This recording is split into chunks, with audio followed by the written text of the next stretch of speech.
Okay, so we have some really, really terrible breaking news that just went down today, not too long ago.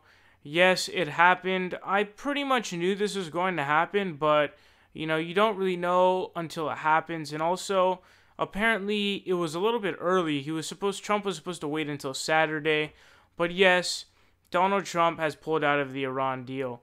Now, I kind of did something like this when I ripped into Netanyahu for trying to claim that Iran had nuclear weapons and that they were lying, etc., etc. And we're basically going to be doing the same thing here. So, this is really crazy, of course, because it's a really sad day to see diplomacy not be placed first. Diplomacy should always be the first option, and it should always be the number one thing that you do. And seeing our country, the United States, as an American, it's really disappointing, upsetting, and just disgusting to see, diplomacy just be shred away, thrown away, tossed in the garbage, just like that, just like nothing. And it's really infuriating. And something interesting is that the trend for what Trump does seems to be in line with dismantling everything Obama does. Because, with this whole Iran thing, we had with the Iran deal, the Paris Climate Accord, we know with the Cuba relations, Obamacare, his tax plan, etc., right? And it's continued going on. And so now what we're going to be looking at here, we're going to start a little bit of an intro about this.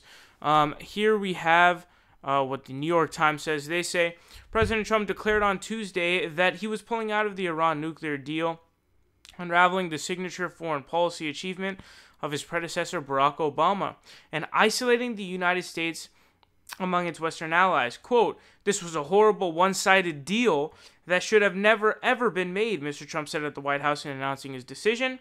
"It didn't bring calm, it didn't bring peace, and it never will." Mr. Trump's announcement, while long anticipated and widely telegraphed, plunges American relations with European allies into deep uncertainty. They have committed to staying in the deal, raising the prospect of a diplomatic and economic clash as the United States reimposes stringent sanctions on Iran. It also raises the prospect of increasing tensions with Russia and China, which are parties to the agreement. It says in a joint statement, President Emmanuel Macron of France, Prime Minister Theresa May of Britain, and Chancellor Angela Merkel of Germany urged Iran to, quote, "continue to meet its own obligations under the deal, despite the American withdrawal." And so, as I was kind of trying to say, it's a really sad day when I, as an American, have to watch our leaders, the supposed leader of the free world, take diplomacy, pull out the shredder, and shred that shit to bits. Shred that shit to absolute bits, okay? It's fucking disgusting. It's embarrassing. It's sad. It's disappointing. I mean, I don't know how else I can put this, because diplomacy should always be the first thing that we do. And moving towards war is something that should always be a last resort, and it should rarely happen because we should all be so ambitious when it comes to the idea of diplomacy. And that's what we're shredding up here. We had a great agreement. People have said, we're giving them billions of dollars. It's their money, you motherfuckers. We placed sanctions on them, we lifted them, and gave them their money back. So we're giving them their own money back in exchange for, and I'm going to explain how there's massive goalpost shifting that's been going on. And by the way, that's something that is extremely prevalent when you go back through even just recent history and look at foreign policy decisions specifically. You see a lot of goalpost shifting. A lot of goalpost shifting, man. A lot of it. Now, basically, what do I mean by goalpost shifting? So first the criticism was, Iran isn't following the deal. That was Trump's criticism. Iran isn't following the deal. They're not following the deal. Well, hey, here comes the evidence that the IAEA says, no, they're following the deal. The agency that goes in and inspects Iran. They go in and inspect Iran. They come out and say, no, they are following the deal. I think there were a bunch of officials in Trump's admin who said they're following the deal. So, okay, that goes in the garbage. And now what do you say? Oh, it's a terrible one-sided deal. We're giving them a bunch of money. First of all, the money we're giving them is their own money that we're giving back to them. But now all of a sudden it's a one-sided deal. I thought your criticism of the deal was that they weren't following the deal. So now you go from, they're not following the deal, to now the deal is bad in itself. And we saw that in the Bush era, where we had Bush, constantly goalpost changing in order to somehow find a way to justify the war in Iraq. First starting out with, Saddam did 9/11. Then that doesn't work out. Then you say Saddam has weapons of mass destruction, which are both bullshit. And so now you have to go to, Saddam's a bad guy. So goalpost shifting is a dangerous tactic that we've seen constantly used in history, and it's definitely, history is something very important to look at. And, seeing this goalpost shifting is utterly despicable and unacceptable. And it's really fucking disgusting. And I haven't really been this triggered in a long time because I'm really angry at this. Because, like I've said also, again, recall that I'm a stringent critic of Obama from the left. So I criticize Obama all the time. I just covered a story about him, endorsing Dianne Feinstein, who's a corporate Democrat who's had her seat since '92 and opposes Medicare for all. But there's a undebatable, clear string of just a Trump pattern of just destroying everything that Obama does.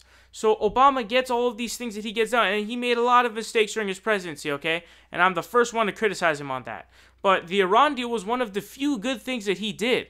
Diplomacy to prevent Iran from getting a nuclear weapon is the best move possible. Recall, diplomacy is the best, always the best move. And now that we're not doing that, it's putting us in a more dangerous position. In fact, a massively dangerous position, and it's a very scary one. And we're going to be kind of getting into something here because, what it looks like is Trump isn't beholden to Putin. People always love to say, Trump is Putin's puppet. He's, some people say he's Putin's bitch or whatever. They'll say that. But interestingly enough, it's not actually Putin that he's really being a bitch of. It turns out that it's actually Netanyahu. It's not Putin, and we're gonna be looking into that in a second here. But here what we're gonna be looking at. Sorry, not that one. Let me see this one. Okay, here we go. Bibi Netanyahu. Here's what he says. The guy who has been literally recommended to be convicted on charges of bribery and fraud. Okay. It says, Prime Minister Benjamin Netanyahu of Israel promptly hailed Mr. Trump for his, quote, historic move and courageous leadership in ending an agreement that he said failed its purpose. Quote, the deal didn't push war further away. It actually brought it closer, he said. The deal didn't reduce Iran's aggression. It dramatically increased it, and we see this across the entire Middle East. So first of all, that's not even the goal of the deal. What the fuck? The whole point of the deal is to make sure that they don't get a nuclear weapon. So here's the problem. Okay, here's the problem we get into when we have Netanyahu doing this type of stuff and Trump following what he says and doing what he says. What do you have? You have a conflict of interest because what the U.S. is now doing is no longer in the interest of the United States or the rest of the entire world, but is the interest of Israel as a nation. So whatever Netanyahu wants, that's what we're doing. Because it's in the interest of Israel. Which is such bullshit. That's such bullshit. That's so dumb. We're no longer running on the interest of the United States and the entire world. Now we're just doing whatever Israel's best interests are. We just talked about this in huge, massive length last week. About how Netanyahu did this attempt to, basically destroy say that Iran, basically he was trying to smear Iran, saying that they have nuclear weapons and that, they've been lying, Iran lied, and, they have nuclear weapons now. But the reports were that he was going to start war with Iran in Syria. So you have a clear conflict of interest there. Not only that, but you have a horrendous past when it comes to this. This is what I don't get. Why do we still listen to the same leaders who are constantly wrong on everything? I showed you guys there. I showed you how Netanyahu was completely wrong on Iraq. 100% wrong on Iraq. He said there was no question that Saddam Hussein has WMDs. That was in 2003 when they were about to invade. They were discussing whether or not to invade. And boom, you're 100% wrong. But you're the Prime Minister of Israel and we're supposed to believe you? We're supposed to believe you? You're the dumbass we're supposed to be believing? Look at the motherfuckers in Trump's admin. Mike Pompeo. These are all the same guys. It's washed up old hags who have been incorrect on everything. John Bolton. the fucking massive neocon and warhawk. He literally advocated for bombing Iran first before they bomb us. Preemptive attack on Israel or Iran, and a preemptive strike on North Korea. So this guy is a complete lunatic. He just now became national security advisor not long ago, and now we're pulling out of the Iran deal. This is fucking ridiculous, man. Diplomacy, we had such a good situation of diplomacy here, but now it's just being eroded and destroyed for no reason whatsoever. And like I said, it really pisses me off because now we're going to a point where we're not operating in the interest of the United States or the rest of the world. We're operating in the interest of Israel and Benjamin Netanyahu. And Netanyahu, I hate his guts because the dude he's a fraud. He's a corrupt ass leader. The corruption case that was essentially brought to him, or that the police recommended him to be charged for bribery and fraud, was basically what he would do is, in exchange for the media outlets giving him great coverage, what he would do is give them breaks, tax breaks that would lead to, and other form of financial breaks that would lead to them having, and also regulation breaks, by the way, that would lead to them getting millions of dollars. That's literally textbook example of corruption. This dude is a textbook example of corruption. He was dead ass wrong on Iraq, and this motherfucker, the UN report showed that in 2014, the attacks by Israel in Gaza killed over 90% civilians, which is unheard of. What kind of a fucking nation do we praise that kills 90% civilians in its attacks? And, on top of all that, we can't trust Israel because they have a direct conflict of interest. I'm telling you, direct conflict of interest. They're claiming to have information on Iran and be able to discredit Iran, but on the other turn, they want to go to war with them. How are we supposed to trust you? How are we supposed to trust you and your sort of, whatever the fuck you want to call it, your analysis or information that you have, when you're at the same time trying to go to war with them? You're trying to go to war. You're attempting to discredit them. This is the intent that Sam Harris loves to talk about. Here it is. The intent. We see it. It's very obvious. This is bullshit. And the day after Benjamin Netanyahu came out and gave that speech, the IAEA, which goes in and they inspect Iran, they inspect the country's nuclear facilities, and they go in and look, and they said, no, Netanyahu, we don't know what the fuck you're talking about. You're wrong. They've been following the deal. So this deal, has been, massively beneficial because we're trying to prevent Iran from getting nuclear weapons. But even outside of that, we just want to better our relations, and we want to make it so that peace is what happens. Because what Israel is now doing is they have a direct conflict with Iran. And basically now what we're seeing is that is now manifesting itself within the United States and Donald Trump and our policy, which is, extremely stupid because we're no longer promoting or invested in the interest of the United States and the other countries of the world. But now, rather, we are doing Israel and Netanyahu's bidding, which, by the way, on top of all the other shit that I told you about Netanyahu also has a vested interest in taking his country to war, because in war times, it takes off pressure on you, as well as brings morale up for the country and you, and also it's going to make it more difficult for you to be taken out during a war, because countries don't like to switch leaders during wars. And so he's trying to do that to get, the attention off his ass because he's such a corrupt asshole, and it's been proven.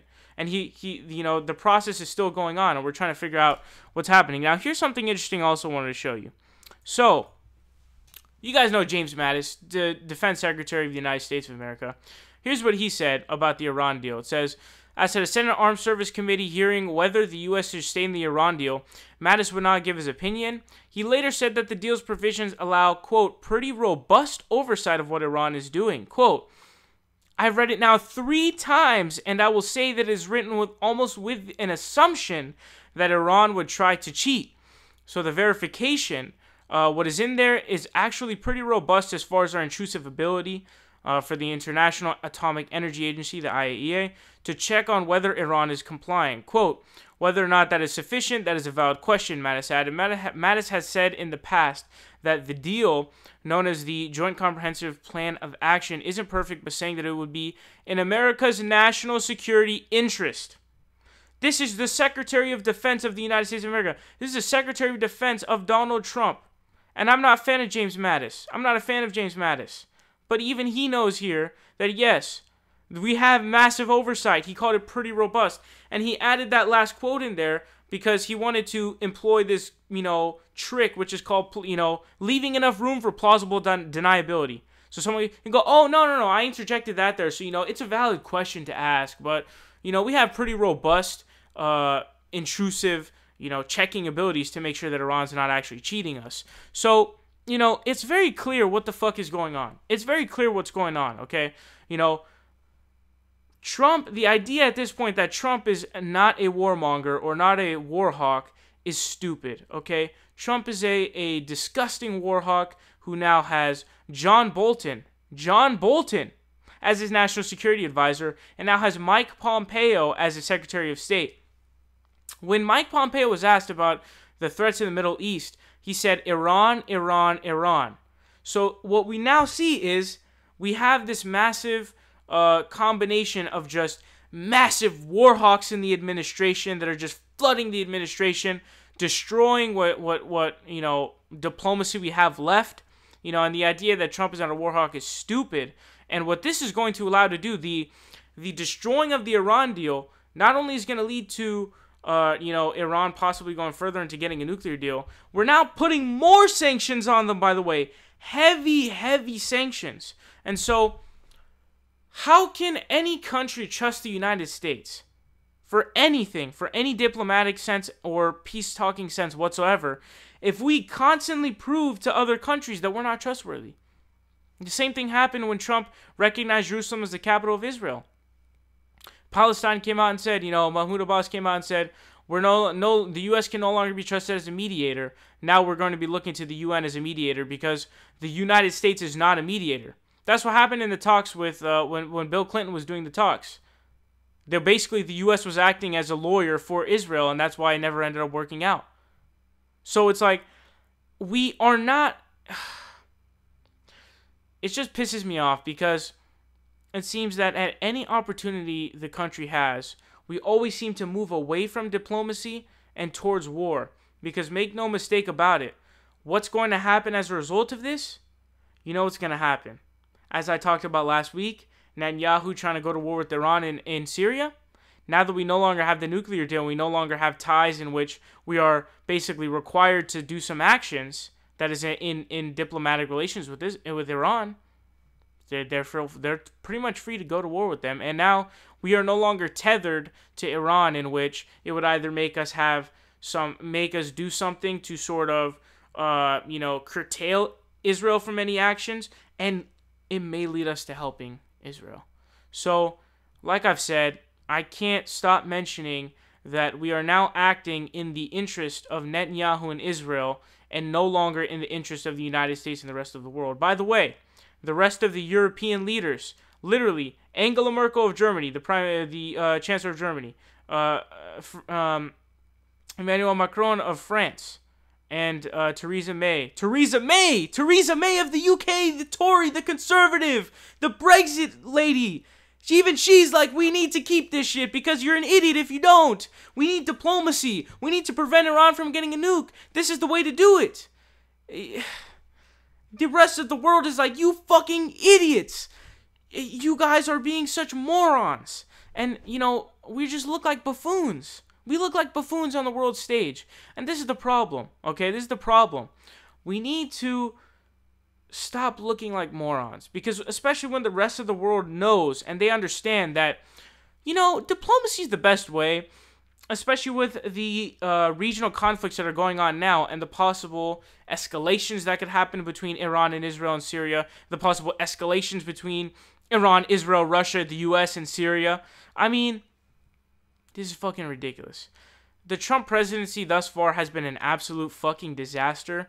And it pisses me off every day that this fucking angry orange buffoon is our president, because he's eroding every single good thing that Obama did as president. He's destroyed our relations with Cuba. He has pulled out of the Paris Climate Accord. He's now destroyed the Iran deal. He's passed a tax plan which gives massive tax breaks to the rich, which are permanent. Lowered the corporate tax rate. All the tax cuts that go to the middle class and the poor are going to be removed. Those are temporary. And the amount of money that people who are poor get is barely anything. There was a poll that just came out where most people said that if they received any tax cuts, it was basically nothing. Or sorry, most of them said that they didn't receive anything from the tax cuts, and the most people who said, the plurality of the people from the group of people who said that they received money from the tax cuts said it was barely nothing. It didn't really do anything. This presidency has been complete shit. He's destroyed any chance we have of being a mediator in the Israeli-Palestinian conflict. He sent Jared Kushner to be the person to be the peace talker. Jared Kushner. Are you kidding me? Your son-in-law. What foreign policy experience does this little piece of shit have? Any? Nope. And don't even get me started on his conflict of interest when it comes to Israel. It's ridiculous how our own country is doing what Israel wants. Our entire country is acting in the interest of Israel and not the United States. It's fucking ridiculous. What kind of shit is that? But now, there was something that really triggered me. Now, you guys know good old guy Ben Shapiro.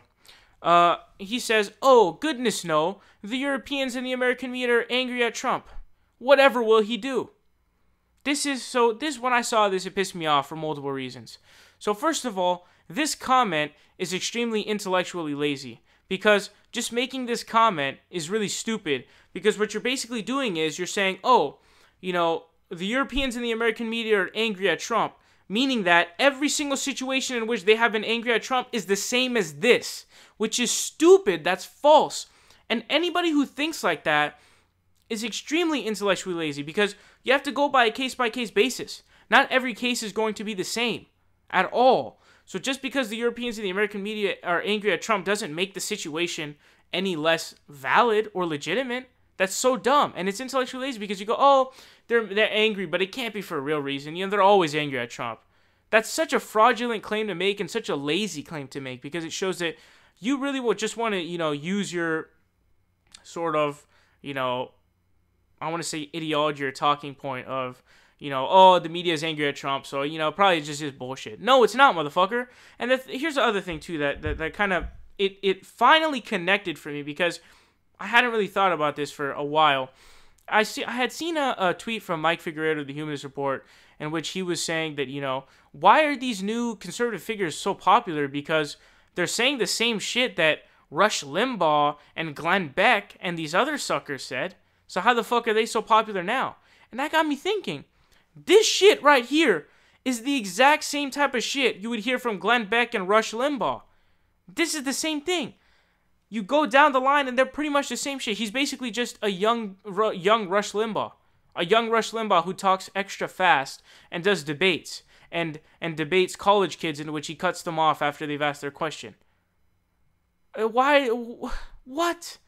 This is embarrassing, man. This is so embarrassing. And do I even have to point out the inherent conflict of interest here? Do I even have to? This motherfucker called Obama an anti-Semite, and he called people in Jewish people in Obama's administration Ginos, J-I-N-O, Jewish in name only. Basically, what he's saying is they're not really Jewish. They're only in name Jewish. They don't defend Israel. So this guy is the people that so many people like, who's acting in the interest of Israel instead of our country and the rest of the world, and has, again, he spams the button of anti-Semitic at any chance he gets, and he's even called it. He equated being called a neoconservative to being to Patton Oswalt being an anti-Semite for calling him a neoconservative. This dude is a joke. I don't understand what's so flashy about this guy. I don't understand. It doesn't make any sense. This guy, there's a clear inherent conflict of interest that's going on here, and it's ridiculous. It's ridiculous. I mean, come on. And this goes to show you that really there is no really difference between this person and someone like a Rush Limbaugh. But this is utterly devastating that we're moving away from this deal because it was the best way to prevent Iran from getting a nuclear weapon. And having an angry orange buffoon as our president, which again, he's employing the tactic known as goalpost shifting. Goalpost shifting has been something that has been very effective for people in the government in the United States for the past couple decades. What do? You justify war by using one reason. When that reason is proven to be false, you shift the goalpost. When that one's proven to be false, you shift the goalpost. This happened back in the run-up to Iraq with George Bush. You know, starting out saying, oh, Saddam did 9/11. Now you're saying Saddam is WMDs. Now you're saying Saddam's a bad guy. 3 different goals to kick a fucking football through. 3 of them. You can't get it through the first 2, so you have to bring it to the third one, and you can't even kick it through that. So now what happened? Basically, Trump started out with his criticism being, oh, they're not following the deal. They're not following it. But no, the IAEA comes out, the UN comes out, and they say, no, we inspected them. They're following the deal. We go in. This is not based on trust. This is, we go in, the IAEA goes in, and they inspect Iran. There's no, oh, it's an honor system or trust basis. No, motherfucker. I just showed you Secretary of Defense James Mattis, who I'm not even a fan of. A pretty big hawk, to be honest. He just said the power was, pretty robust. That's his exact quote. And he was saying that the deal was literally written with the underlying assumption that Iran was going to cheat and lie. So, first, that's debunked by both the UN and his own Secretary of Defense debunks him. Now all of a sudden you start saying, oh, this deal was one-sided. But why wasn't that your criticism at the first point? I don't understand. Did you learn new things about the Iran deal because you're so fucking dumb that you don't know jack shit about anything and you're an angry orange buffoon who's born with a silver spoon in your mouth, a reality TV show star, and now you think that you know enough to try to, decide whether or not we should be in the Iran deal? What the fuck do you know about that? Why do you even care? Why? I don't understand. It doesn't make any fucking sense. And goalpost shifting is, like I said, a very common tactic used when it comes to justifying certain actions when it comes to war. And again, we're going to be placing massive sanctions on Iran. This is going to destroy our entire outlook to other countries in terms of when it comes to diplomacy and peacekeeping. And, I'm just tired of this. And I really had to get this off my chest because I haven't been this angry at something that Donald Trump has done in a while. But the presidency of Donald Trump has been an absolute disaster. I don't know how else you could argue it any other way. With all of the garbage that he's done, all of the shit that he's done, you could argue that this would be the worst because with Israel now is going to do something in Syria, I guarantee it. Just watch. Hear me now, quote me later. They're going to do something in Syria against Iran. You're going to see massive conflicts explode with Syria, Russia jumping in, and what the fuck, man? I mean, this is ridiculous. Trump is acting not in the interest of the United States and the rest of the world. The entire, the European nations came together. The leaders came. They came in person to say, no, don't pull out. Don't pull out. Macron, Merkel, they all came. Theresa May, I can't even believe it. Theresa May is better at diplomacy. The Brexit lady is better than diplomacy. The Prime Minister of the UK is better than the United States on diplomacy. Diplomacy. They're better than us. They are better than us. How embarrassing is that? How fucking embarrassing is that? It infuriates me that I now have to rely on other countries when we're supposed to be the strongest country and just be awesome and, the number one American exceptionalism. What the fuck is exceptional about being warmongering pieces of shit? I don't understand. What's exceptional about that? What's exceptional about having an angry orange doofus who knows jack shit about anything politics related as our president? This dude is a birther. The idea that he's not trying to just dismantle everything Obama did is just fucking stupid. He was a birther. He obviously has inherent, hatred towards Obama. Well, who knows why the fuck he does. Like I said, destroying our Cuba relations, pulling out of the Paris Climate Accord. Now we got the Iran deal going away. Just trying to repeal Obamacare. Trump, just admit it, man. You're just trying to fuck everything Obama did up. You're fucking the country over. You suck, and I'm just done with this, man. Pulling out of the Iran deal is so disastrous, and I'm really, really hoping that the European nations stay in, which they will, and I'm hoping that Iran stays in, regardless of the fact that the U.S. pulled out. But this is going to be very hard because the U.S. already stated they're going to put more sanctions on Iran than they did before. So before the Iran deal, they had massive sanctions on them. They lifted them, gave Iran their money back. Now what are they going to do? They're going to put even more sanctions on. They're going to put even more sanctions than before. So we are not getting any closer to peace. Angry Orange is now going to be squirting his orange juice all over the place, being a fucking imbecile and a moron, and destroying our country's reputation in any diplomatic sense, any peacemaking sense whatsoever. And it's a fucking travesty that this doofus is our president. And yes, trust me, this move in pulling out of the Iran deal is not only disastrous, but it could be potentially catastrophic.